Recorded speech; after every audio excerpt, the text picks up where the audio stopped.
everyone! In this video, I'll be demonstrating the physical activity called jumping, and I'll explain what happens in our body both anatomically and physiologically when we perform this movement. First, here's a basic jump. First, I bend my knees, push off the ground, and land softly. When we jump, several major body systems work together. Skeletal system. The knees, hips, and ankles bend and extend. The femur or thigh bone, tibia or shin bone, and pelvis help support the body's weight.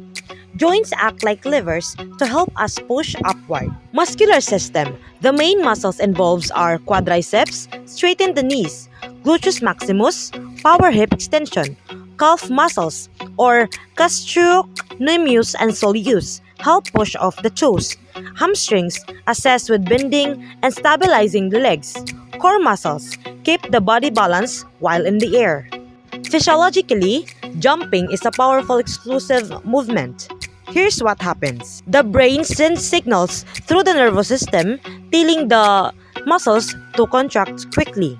The cardiovascular system increases heart rate to deliver more oxygen to working muscles. The respiratory system speeds up breathing so more oxygen enters the lungs. Muscles use stored energy called ATP, and during repeated jumps, the body switches to anaerobic energy pathways for quick bursts of power. This combination allows us to jump high and fast, but only for short periods. Benefits of jumping.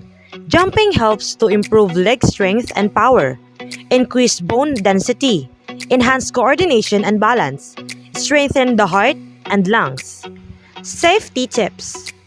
To stay safe while jumping, warm up first, land with soft knees, don't lock them. Use proper shoes and a flat surface. Stop if you feel pain. That's my demonstration and explanation of jumping, including the anatomical structures and physiological processes involved. Thank you for watching. Bye!